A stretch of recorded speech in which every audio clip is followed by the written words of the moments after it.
Haleluya. Jina la Bwana libarikiwe na wasalimu katika jina la Bwana wetu Yesu Kristo ambaye ni Bwana Mwokozi wa maisha yetu. Ni wakati mwingine wa kipindi chetu cha wakati na Roho Mtakatifu. Hii ni saa nyingine na huu ni wakati mwingine ambao Bwana ameufanya. Wote tuufurahie na tushangilie. Tutakuwa tunajifunza somo letu linaloitwa maisha ya imani. Tutakuwa tunajifunza somo letu linaloitwa maisha ya imani. Kwenye kitabu cha Waebrania sura ya 10 mstari wa 38, lakini mwenye haki wangu ataishi kwa imani, naye akisitasita roho yangu haina furaha naye. My point is, mwenye haki wangu ataishi kwa imani. Kumbe sisi tunaishi katika haya maisha, lakini kama watoto wa Mungu tuliookoka, tuliomwamini Yesu Kristo kama Bwana na Mwokozi wa maisha yetu, tunapaswa kuishi kwa imani. Imani ni jambo la msingi sana kwenye maisha ya muamini. Muamini ambaye amekosa imani anapoteza sifa ya kuwa muamini, kwa sababu imani inatupa kila kitu ambacho tunakihitaji kutoka kwa Mungu. Kama ambavyo fedha ya dola inaweza ikakusaidia ukafanya exchange of goods kutoka kwa manufacturer au kwa supplier, ndivyo ambavyo imani, faith is a foreign currency. Chochote ambacho unakihitaji kutoka kwa Mungu unakipata kwa imani. Chochote ambacho tunakihitaji kutoka kwa Mungu tunakipata kwa imani. Na ndio maana Biblia inasema hivi, mwenye haki wa Mungu ataishi kwa imani. Maana yake ni kwamba mwenye haki wa Mungu ambaye ni mimi pamoja na wewe, tunaweza tukaishi, kinachoweza kutufanya sisi tukaishi, tukaendelea kuishi kwenye haya maisha ni imani. Sasa imani ni nini? Nafikiri this is very important. Hii ni muhimu tukajiuliza kwamba imani ni nini. Kitabu cha Waebrania sura ya 11 ule mstari wa kwanza, neno la Mungu linasema, basi imani ni kuwa na hakika na mambo yatarajiwayo na ni bayana ya mambo yasiyoonekana. Kwa hiyo imani ni kuwa na hakika na mambo yatarajiwayo na ni bayana ya mambo yasiyoonekana. Biblia inasema mwenye haki wa Mungu ataishi kwa imani.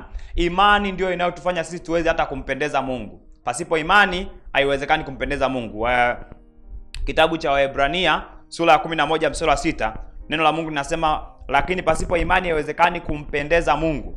Kwa maana mtu amwendaye Mungu lazima amini ya kwamba yeye yuko na kwamba huwapa thawabu wale wamtafutao. Kumbe imani ndio inayofanya hata mahusiano yetu na Mungu yanakuwa salama. Imani ndio inayosababisha sisi tunaweza kumpendeza Mungu. Hatuwezi kumpendeza Mungu kwa matendo yetu, hatuwezi kumpendeza Mungu kwa namna nyingine kwa kujihesabia haki, lakini tunaweza tukampendeza Mungu kwa kupitia imani. Kama nilivyokuambia mwanzoni kwamba faith is the foreign currency.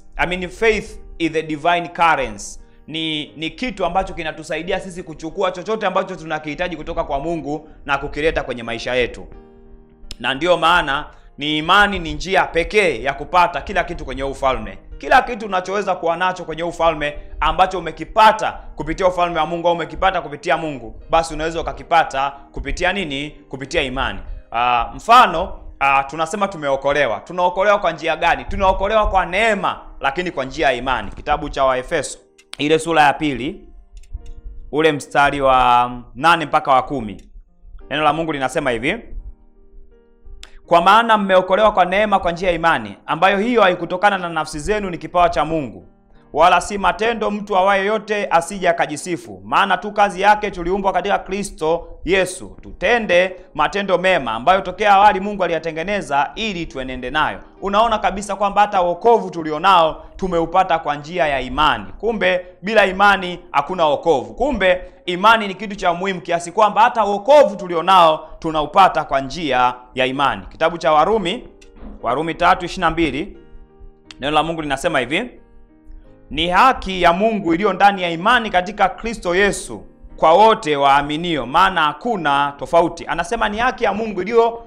kwa imani katika Kristo Yesu. Kwa hiyo wokovu tulionao tunaupata kwa imani. Maana hata Biblia kwenye kitabu hiki cha Warumi ile sura ya 10 mstari wa 9 na wa 10, neno la Mungu linasema hivi, kwa sababu ukimkiri Yesu kwa kinywa chako kuwa ni Bwana na kuamini moyoni mwako ya kwamba Mungu alimfufua katika wafu utaokoka. Kumbe tunaokoka kwa kuamini mioyoni mwetu ya kwamba Mungu alimfufua Yesu katika wafu. Kwa hiyo imani inatupa kila kitu tunachokihitaji kwenye ufalme. Na ndio maana Biblia inasema mwenye haki wa Mungu ataishi kwa imani. Kwa sababu bila imani huwezi kuwa hata mwenye haki. Kwa sababu hata haki tunahesabiwa haki na Mungu kupitia Yesu Kristo. Lakini kupitia nini? Kupitia imani.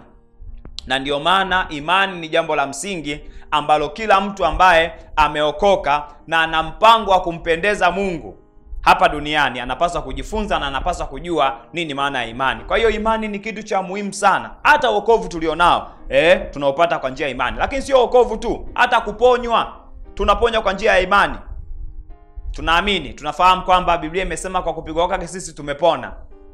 Lile neno ndio linalotengeneza imani ndani yetu, ambayo ile imani ndio inayotengeneza mabadiliko ya sisi kuponywa.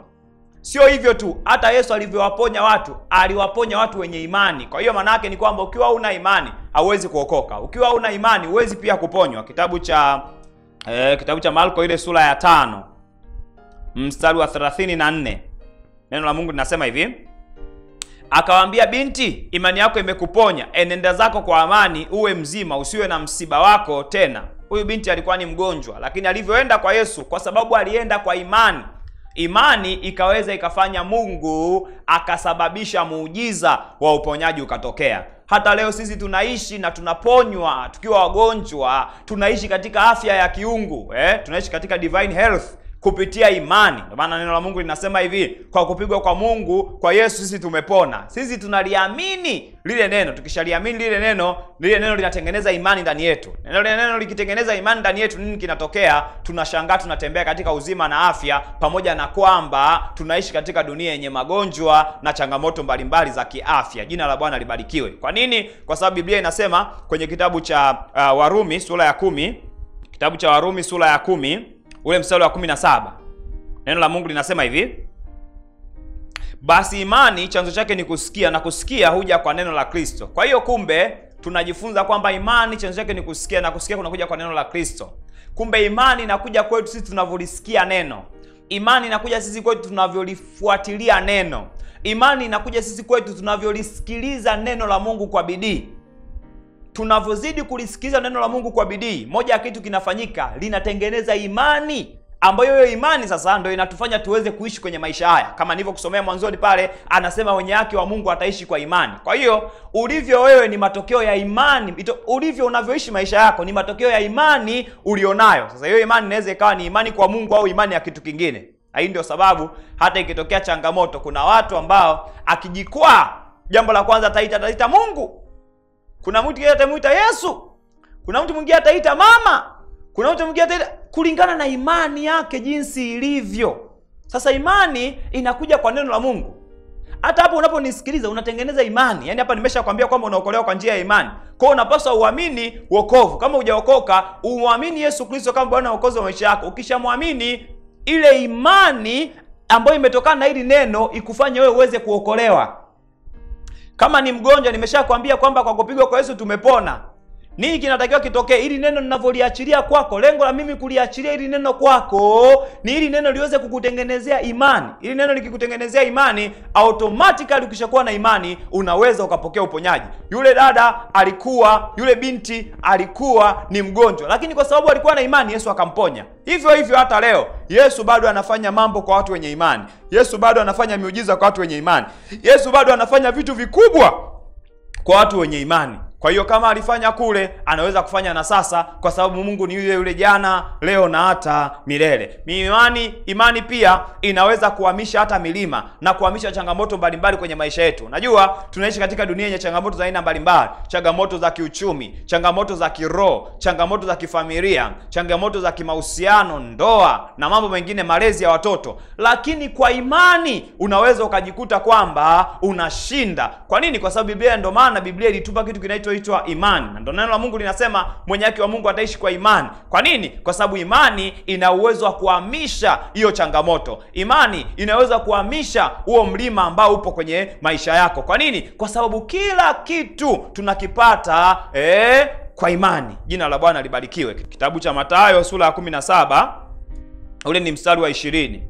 Neno la Mungu linasema hivi: Yesu akawaambia, kwa sababu ya upungufu wa imani yenu, kwa maana amini nawaambia, mkiwa na imani kiasi ya punje ya haradani, mtauambia mlima huu, ondoka hapa uende kule, na utaondoka, wala halitakuweko neno lisilowezekana kwenu. Napata pointi nyingine. Kumbe imani inayafanya mambo yote yawezekane kwetu. Anasema wala hapata kuwa na neno lisilowezekana kwenu. Kumbe ni imani pia inayofanya changamoto ziondoke, lakini pia imani ndio ambayo inatengeneza possibilities, inatengeneza uhakika wa sisi kushinda, uhakika wa sisi kuweza kuvuka kwenye vipindi ambavyo watu wengine walitegemea kwamba itakuwa ni ngumu. Ndio maana Biblia inasisitiza sana kwa imani. Anasema wala halitakuweko neno lisilowezekana kwenu. Oh my God. Kumbe hakutakuwa na neno ambalo haliwezekani kwetu. Mambo yote yatakuwa yanawezekana kwetu. Kwa nini? Kwa sababu ya imani. Ili uweze kulisoma neno la Mungu na kulielewa na liweze kukutengenezea imani ndani yako, lazima uwe na mahusiano na huyo Mungu. Kwa hiyo unahitaji kumwamini Yesu Kristo kama Bwana na Mwokozi wa maisha yako. Hiyo ndio hatua ya kwanza na ya muhimu ambayo itasababisha mambo yote kwako yaweze kuwa marahisi. Uko mahali hapa, umemaliza kunisikiliza. Yesu sio Bwana na Mwokozi wa maisha yako, nifuatishe maneno haya. Sema: Bwana Yesu, ninakushukuru. Asante kwa kunipenda. Asante kwa kufa msalabani kwa ajili ya maisha yangu. Ninakuamini kwa moyo wangu na ninakukiri kwa kinywa changu ya kwamba wewe ni Bwana na ni Mwokozi wa maisha yangu. Naomba Yesu unisaidie, nipe mwanzo mpya katika jina la Yesu. Amen.